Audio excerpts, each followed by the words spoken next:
All right, real quick, it's a lot going on in politics. And so welcome to Kevin's Corner. Let's go over a couple things in the last 3 or 4 days. First things first, let's talk about this bill that Congress passed limiting the president to be able to relieve sanctions with Russia. Now, what's the use in having a president that can't make decisions? You know what? This whole Russia delusion that the people are pushing, or at least the left is pushing, has caused a complete mess, and it is running the risk of damaging our relationship with other countries unnecessarily.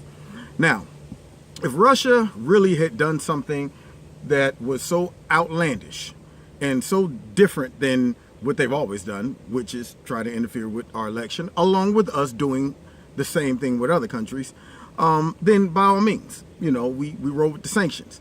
But I don't like the fact that regardless of what they feel Russia has done, to limit the president's ability to make those decisions is showing that Congress is trying to relieve him of his power, and we are running the risk of escalating something that doesn't need to be escalated and further isolating some of our quote-unquote enemies unnecessarily, when we can really be trying to repair that relationship. And it seems like between the Democrats, the liberal media, and some Republicans, that they're trying to force the president's hand to move towards some type of conflict with Russia.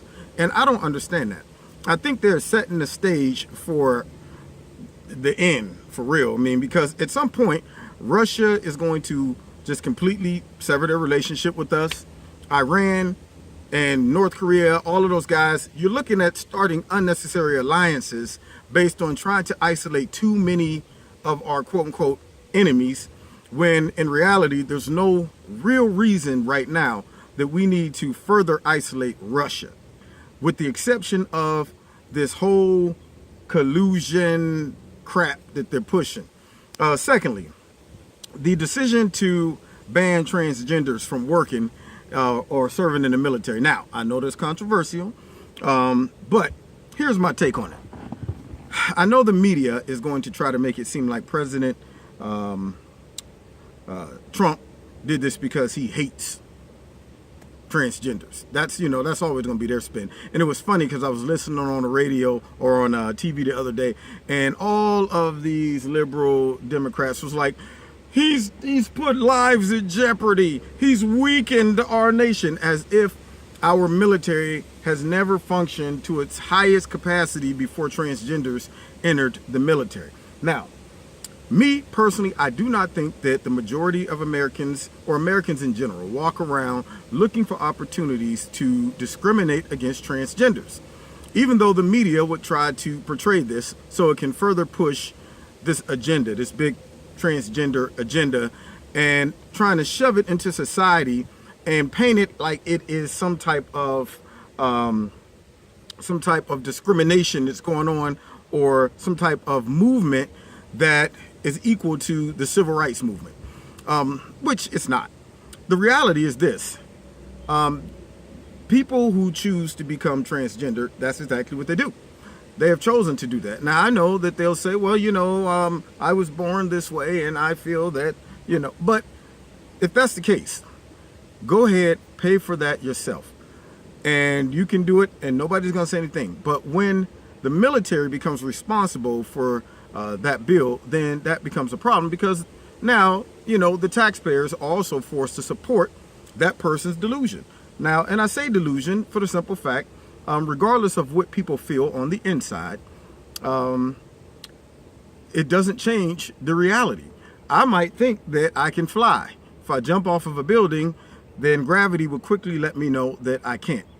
And for someone to make the claim that because in my mind I feel that I am a woman, therefore I am, where does that stop? At some point, then I would be able to join the military and say, I want my skin to be bleached. I want some genetic operation to block the melanin in my skin, because on the inside I feel like a white man. And the government, for whatever reason, has to accommodate that. when you start saying, you know what, my decisions are not my own decisions, it is greater than me. I was born this way, therefore I can't help it. That leaves room to justify almost any behavior and not have personal accountability for your own choices. That would be equivalent to me committing murder and being in the courtroom and like, Your Honor, it was greater than me.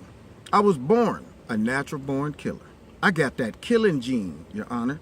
Can't help it. Can't lock me up though, because I got to kill. It's in me, Your Honor. I was born this way. So you never want to put that type of pressure on the military when their job is to stay focused on preparing for war and keeping us safe. Now they're dealing with a lot of political rhetoric. And when it comes down to the transgender movement, what's happening is I feel that for political reasons, they're trying to force this theory down the throats of a large majority of Americans and the military. And they always talk about acceptance, but if you want true acceptance, you don't force someone to believe what you believe or accept you for your own personal choices.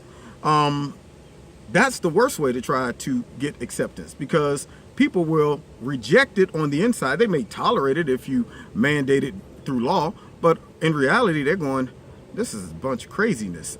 You know, I can't say it because I'm gonna be persecuted, but I'm not buying into this.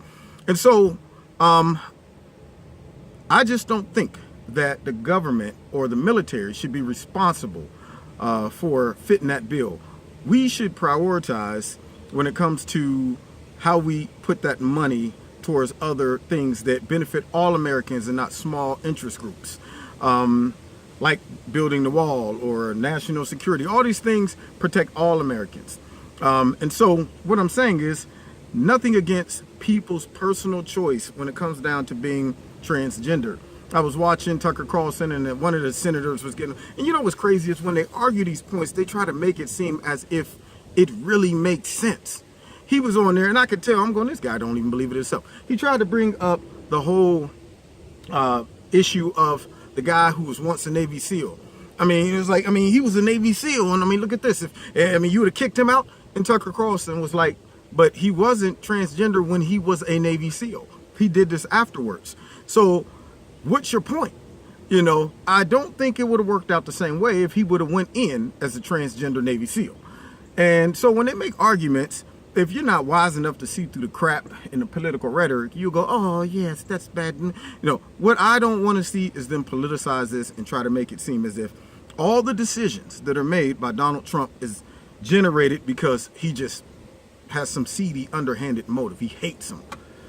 Now, that's all I have to say about that. That's my Forrest Gump imitation. Anyway, last thing.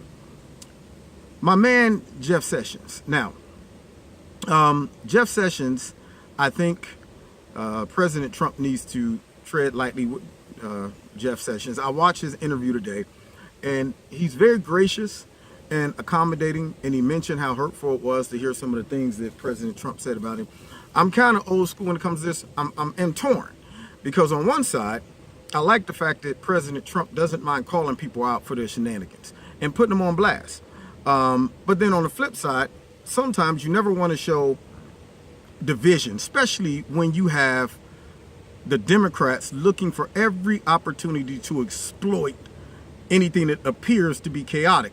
They are like hyenas. Hyenas operate in chaos.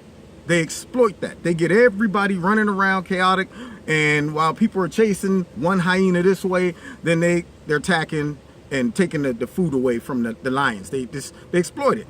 And it's the same thing with the Democratic Party right now in the liberal media. They are circling the wagons, looking for any reason to say, see, this is an administration that is in chaos. So I think that President Trump needs to show a little bit of graciousness towards Jeff Sessions. He seemed to be very loyal. And in his area that he's working in right now, he seems to be getting the job done when it comes to the immigration.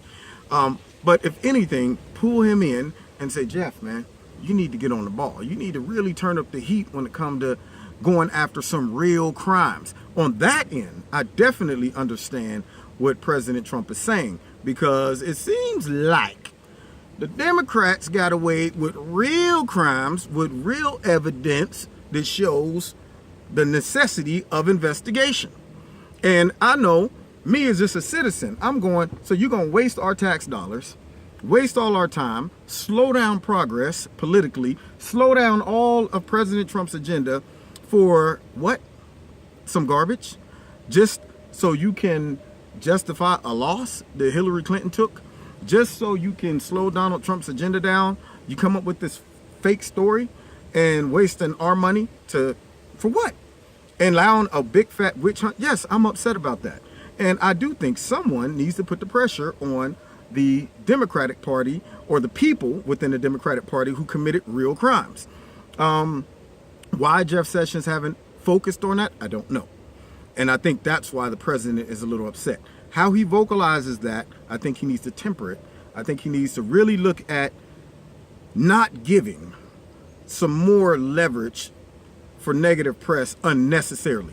See, if you do something and it's a benefit to it and you take heat, I'll back you up. But sometimes you got to make sure you just say, you know what, this is an unnecessary problem that I'm creating. I can solve the same problem by pulling this person in and say, man, get it together, you know. So I hope that he just has a man-to-man with Jeff Sessions. I do like him. I like the way he's responded throughout this these criticisms. So we'll see what happens concerning that. And that is Kevin's update on my political thoughts of some of the stuff that's going on now. And of course, as always, the plot thickens. So we'll see. All right, everyone. Have a great weekend. Oh, North Korea. They're going to get hurt. They just won't learn, will they?